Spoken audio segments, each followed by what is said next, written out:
Hello, awesome 2G artists. Today we are going to finish up our illuminated manuscript calligraphy letter. The letter that we were inspired by from the Book of Kells. And last week when you watched my video, you used markers and some water to color in your beautiful fancy letter that your name begins with. The thing we're going to do today is we are going to use metallic paint or markers or pens to add some shiny gold or silver to the letter. This is going to be reminding us of how the scribes in the Middle Ages did a process called gold leafing, where they used flakes of real gold and they stuck it onto their letter or their illustration with a sticky substance called gesso. It's kind of like a white paint. So today you're going to either need gold paint or like a gold Sharpie marker like this one, or my daughter had a gold gel pen that I'm going to borrow. So we'll see how those work. But hopefully you can find something metallic to work with. All right, you just need a little bit of paint if you're using paint. One other thing is I've got a paintbrush here, and I did grab a Q-tip because the Q-tip will be a good way to make little dots of gold. So there's lots of different ways you can add detail, but here is the main thing. Do not get carried away. Do not put the gold all over your beautiful letter, because then it won't be so beautiful anymore. Think of it as very expensive. Now I know maybe our things aren't as expensive as gold, but the scribes back in the Middle Ages wouldn't have put the gold all over because it would be something that would be too expensive to put all over. It also ruins the design if you use too much. So let's think about where it might look good. One place I think it would look good is to put it on just one side of your letter, kind of like a shadow or an accent. So like if I pick the right side of my letter L, then I might take my gold paint and run a line of it just down the right side.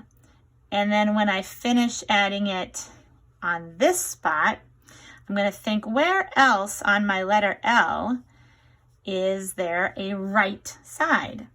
And I would see that here and here, and then over here on this section.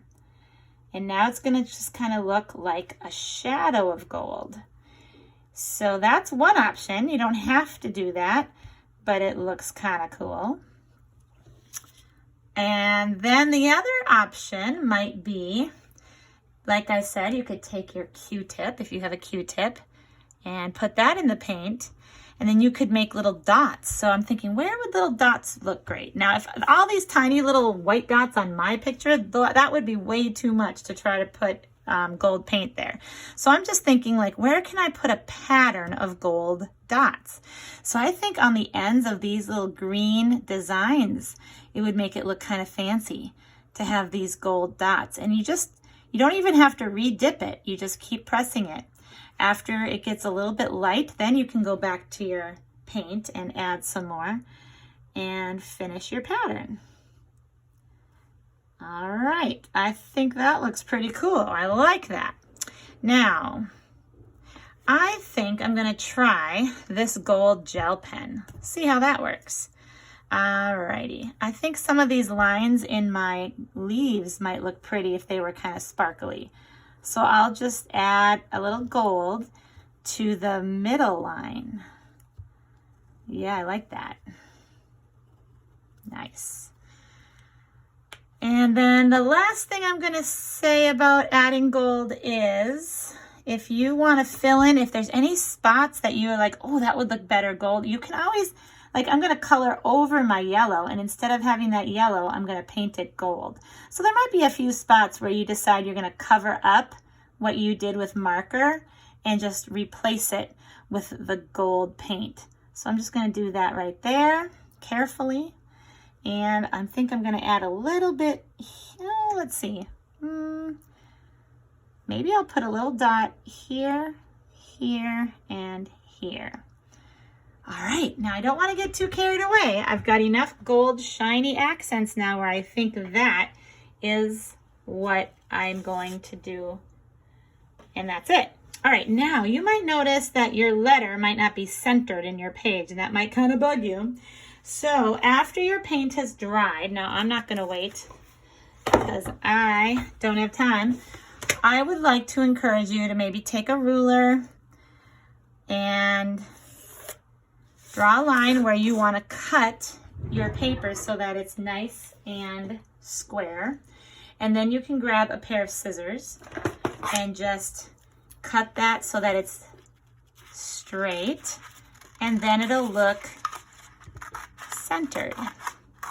Or if you have a paper cutter at home, that works really great too.